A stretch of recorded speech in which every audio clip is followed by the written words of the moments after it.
Pero nung malaman nilang anak ng mga Revilla ang nakuha, nagkaroon sila ng ibang plano. Yun nga lang huli na dahil naitakas na ako ni Chang. Si Chang ang tatayong testigo. Nasa ilalim siya ng pangangalaga ng agency ni Kuya. I will be seeing her one day.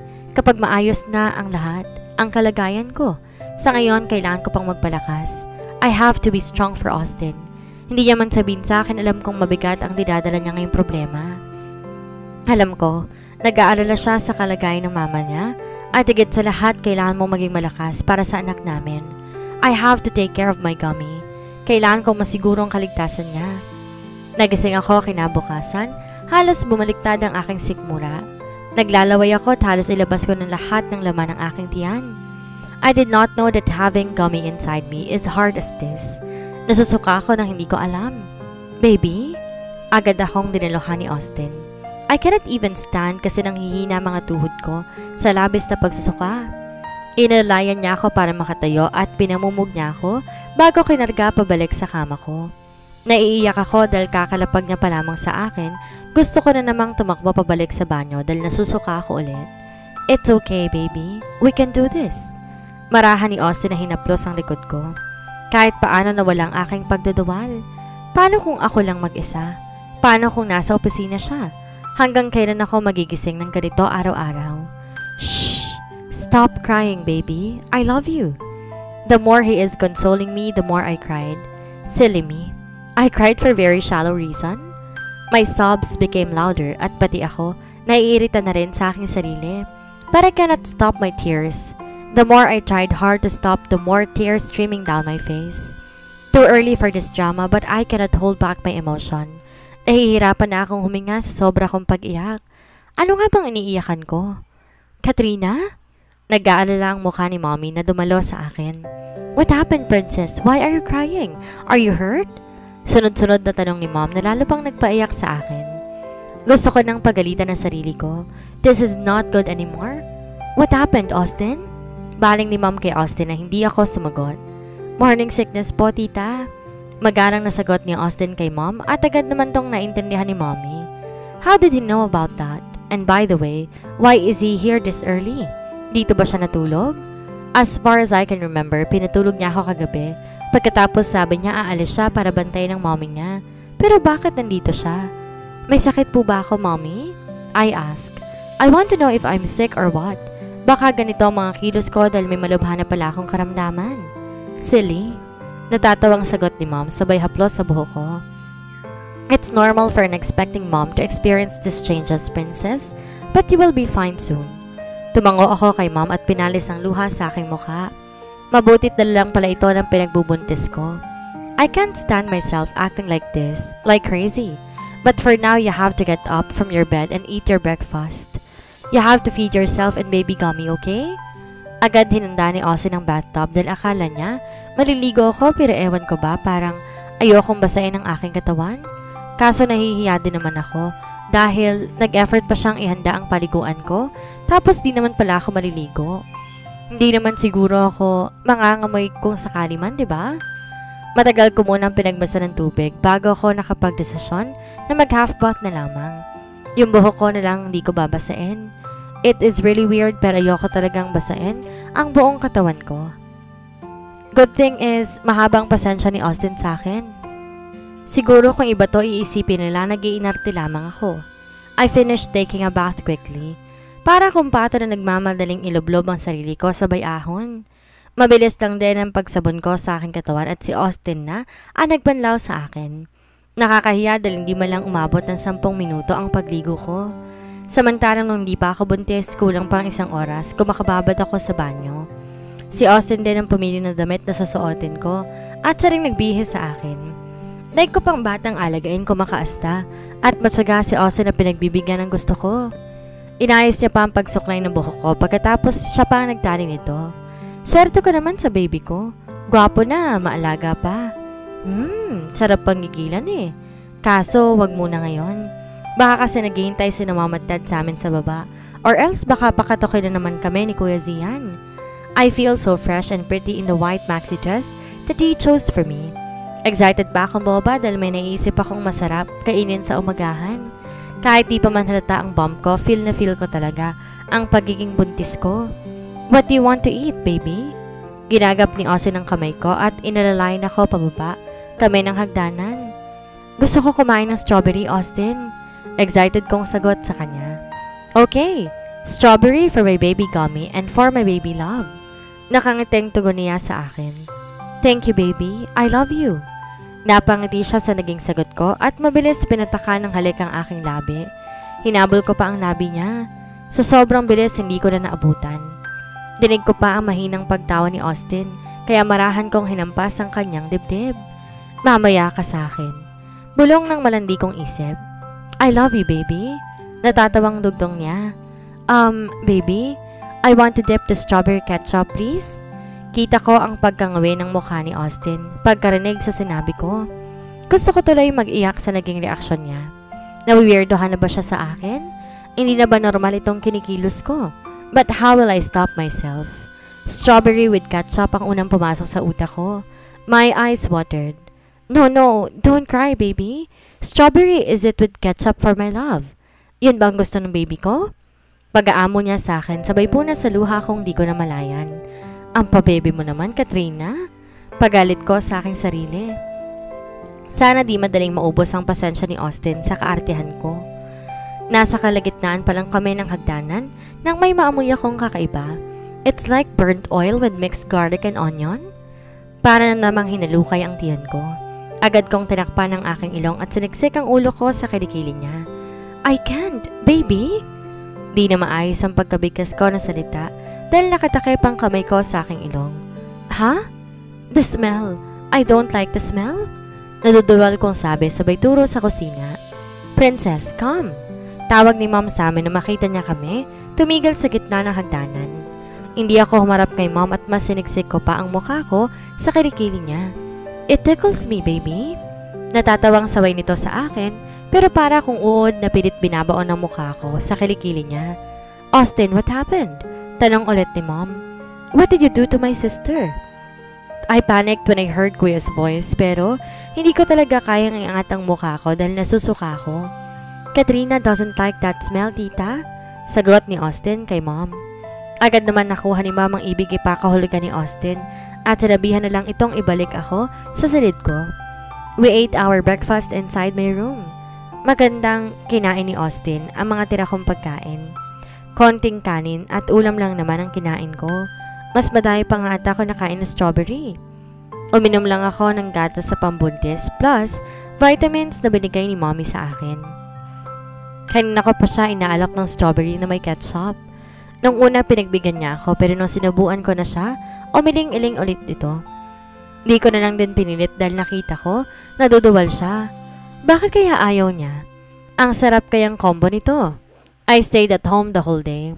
Pagkatapos namin mag-agahan, pinabalik ko na si Austin sa ospital para tignan ang kalagayan ng mama niya. Gusto ko nga sumama sa kanya, pero ayaw niya akong paalisin ng bahay. Intay na lang daw namin kapag nagising na ang mama niya, tsaka ako pupunta ng ospital. Si Gina at Ate Helen daw ang nag-aalaga kay Madam Kaylin, at minsan ay bumibisita rin daw si Nana. The whole week nasa mansion lang ako at ganun ang routine namin ni Austin araw-araw. Umuwi ito sa akin sa gabi pagkatapos aalis naman kinabukasan. Habang tumatagal, palala ng palala ang pagsusuka ko. May isang beses muntik na akong dali ng mga kasambahay dahil suka ako na suka. Wala ako ibang gustong kainin kundi strawberry lamang. Kahit gatas gusto ko strawberry flavor. Pancakes with strawberry toppings for breakfast. Strawberry smoothie tsaka sandwich strawberry fillings for snack na may kasama pang ice cream. Lahat gusto ko may strawberry dahil kapag wala, nasusuka ko. Mom, can you do me a favor please? Sure, Princess, what is it? I'm planning to change my wall paint or wall decor. Is it fine with you? Gusto ko yung strawberry shortcake. My voice is full of excitement. Para kung bata nagwi-wish ng laruan sa magulang. You mean that cute little girl with pink hair na palagi mong pinapanood? I thought Mom would disagree to my request but to my surprise, agad siya pumayag sa gusto ko. Halos talunin ko na si Mom sa sobrang kasiyahan. She immediately ordered wall decor with strawberry shortcake design on it. In just one day, nagbukang nursery room ang silid ko. I cannot help but smile tuwing napapatitig ako sa mukha ni Berryfest. Princess, she's so cute and adorable. That night, I slept na magaan ang pakiramdam ko. Di ko na hinintay ang pagdating ni Austin dahil maaga akong inantok. Nagising ako madaling araw nang maramdaman ko may humahalik sa akin. At first, I thought that I was just dreaming, but then nagising ako na napadiin ang paghalik niya. Kahit di ko pabuksan ang mga mata ko, alam na alam ng katawan ko, si Austin yon. I woke up the next day with a smile plastered on my face. Malapad ang ngiti kong dumalo sa hapagkainan na pinagtataka ng lahat. Himala at di ako naduduwal kanina pagkagising ko. Di rin ako natakot sa tubig kaya maaga ako nakaligo. Is it because of the strawberry ice cream with never mind that I ate earlier? Kung ganoon aaraw-arawin ko to. Payag kaya si Austin? Matanong nga mamaya. Umuwi pala to kaninang madaling araw para ipaalam sa akin na nagising ng mama niya at tinatanong siya ng tungkol sa akin. Nabigla pa nga ako na sabi niyang hinanap ako ng mama niya at gusto raw akong kausapin. Sakto naman schedule ang prenatal check-up ko ngayon kaya pagkatapos namin magpunta sa OB, dumiretso na kami sa mama niya. Happy yata ang pretty buntis namin. Bati ni mom sa akin kaya't malaki ang ngiti kong bumati sa kanya. Good morning, my beautiful mommy. I greeted pagkatapos bumesa din ako kay dad. Good morning, my handsome. Daddy at sa pogi kong kuya, magandang umaga. Magkahawak kami ni Austin kaya't nakita ko ang simpleng pag-ismid ni kuya. Good morning, princess. Ako lang binati niya at tumango lang to kay Austin. Bitter talaga to si kuya kahit kailan. How I wish talaga magkaroon na ng girlfriend si kuya. Baka sakaling mabawasan ang sobrang pagkaseryoso nito. Austin informed my parents about his mom's condition. Pinagpaalam niya rin ako kung payag ba silang makipagkita ako sa mama niya. This is what I admire about him. He always considers my parents' opinion. Mom and dad don't have any problem basta't siguraduhin lang daw ni Austin na ligtas ako. Si kuya naman nag-alangan ng una pero wala na tong nagawa nang si mommy mismo ang nagbigay ng permiso sa akin. I cannot blame din naman kung ganito sila kastrikto. They're just after my safety. Pagkatapos ng lahat mga pinagdaanan ko, swerte lang din ako at mahaba ang pasensya ni Austin. Kahit pa nga sinusungitan siya ni kuya, hindi talaga ito sumuko. Alam ko, pinakausapan niya ang mga magulang ko tungkol sa pagbisita niya sa akin dati dito pa. Ito pansamantalang pagtira dito sa mansyon para maalagaan ako. Di ko alam kung ano pa napag-usapan nila basta napansin ko na lang na welcome siya dito sa mansyon. Madalas ko nga sila nakikitang nagkukwentuhan nila daddy at mommy. Minsan sumasali din naman si kuya. Kahit papano hindi na ito nagagalit kay Austin, yun nga lang, minsan nahuhuli ko tong umiismed. Pero okay na rin yun, at least bati na sila. Paano kaya si Kuya Zian pag nagka-girlfriend siya? Ganito pa rin ba siya kastrikto or kasing clingy kaya ni Austin? Is he territorial as well or chill lang? Does he have one before or never siya nagka-girlfriend? I took a glance at my brother. Ang pogi kaya ng kuya ko. Swerte ng babaeng maiibigan niya. Gwapo na, responsable pa. For sure, maalaga ito yon. Ngayon feeling ko possessive type si kuya. Baka itali niya magiging girlfriend niya sa tabi niya. I just hope that my brother will find a woman that will love him unconditionally at saka yung mabait, maalaga at saka maganda. I will come with you to the hospital, princess. I want to hear Gami's heartbeat. Sabi ni mom at agad din namang sinigundahan ni dad. Akala ko hindi sasama si kuya, pero ang sabi niya bakante daw siya ngayon. If I know, excited din siyang makita ang pamangkin niya. So all of us went to the hospital. Si mom doon na rin daw mag-o-opisina pati si kuya, kaya si dad lang aalis pagkatapos ng check-up ko. I thought kami lang ng mga magulang ko pero nagulat na lamang ako dahil nandito ang mga kaibigan ni kuya. Gab, Derek and Callie are there waiting at the lobby at tila nga mas excited pa ang mga ito. Seriously, pati si Austin, halatang na-surprise din sa presensya ng mga kaibigan at kapatid niya. Tita, tito, hello po! Sabay-sabay na bati pa nilang tatlo. Nakangisi pa ang mga ito na tila mga batang naghihintay sa mga magulang nila. Hi, prinsesa! Hello, dude! Si Callie. Dal, kuya, kamusta? Si Gab sabay tapik sa balikat ni Austin bago bumaling kay Kuya Zian. Imala at nagpakita ito ngayon. Tapos na ba ang misyon niya? Anong misyon kaya iyon? Why are you all here? Si Austin na biglang nagseryoso.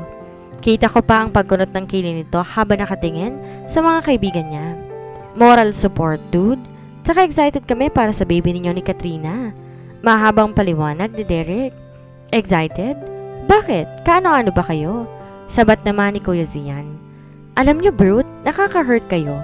Siyempre magiging ninong kami ni baby kaya dapat lang na nandito kami. Yon ang dapat at yon ang tama.